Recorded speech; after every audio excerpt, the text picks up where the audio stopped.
Hello అందరికీ. ఇలాంటి rice bags అయితే మన ఇంట్లో ఎక్కువగానే ఉంటాయి కదా! వీటిని మంచిగా రీయూజ్ చేసుకోవచ్చండి. మనకి ఎంత సైజ్ కావాలంటే అంత సైజ్ అయితే ప్రిపేర్ చేసుకోవచ్చు బ్యాగ్ అనమాట.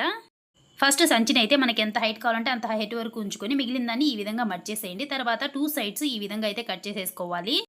సూది దారంతో గాని, గమ్ముతో గాని అస్సలు పని లేదండి. చూడండి 2 సైడ్స్ ఈ విధంగా అయితే కట్ చేసుకున్నా కదా! మిడిల్‌లో దాన్ని ఈ విధంగా మడిచేసి చిన్న హోల్ అయితే పెట్టేసుకుంటున్నాను. ఈ సంచులైతే చాలా స్ట్రాంగ్‌గా ఉంటాయండి. ఎంత లగేజ్ పెట్టినా కూడా అస్సలు తెగిపోవు. చాలా బావుంటాయి యూజ్ చేసుకోవడానికి. ముఖ్యంగా పొలంకెళ్తా ఉంటారు గదా! వాళ్ళ అన్నాలు అవన్నీ పెట్టుకొని పోవడానికి చాలా బాగా హెల్ప్ అవుతాయి. చూడండి బ్యాగ్‌ని పట్టుకోవడానికి హ్యాండిల్‌లాగా రెడీ చేసేసుకున్నాము. ఇప్పుడు మనం కట్ చేసుకున్న దగ్గర ఈ విధంగా లైటర్‌తో కొంచెం హీట్ చేశామనుకోండి అస్సలు ఊడిపోకోకుండా పీచుల్లాగా లేవకుండా బాగుంటాయన్నమాట. చూడండి ఇందులో కొన్ని క్యారీలు అవి పెట్టేశాను. ఈ విధంగా పట్టుకున్నామంటే చిన్న బ్యాగ్ అయితే రెడీ అయిపోతది. మనకి ఎంత సైజ్ కావాలంటే అంత సైజ్ ప్రిపేర్ చేసుకోవచ్చు. చాలా ఈజీగా ఇది డబుల్ లేయర్ వేసాం కాబట్టి అసలు చాలా స్ట్రాంగ్‌గా ఉంటదండి. వీడియో నచ్చినట్లయితే తప్పకుండా సబ్స్క్రైబ్ చేయండి. Thank you. బాయ్.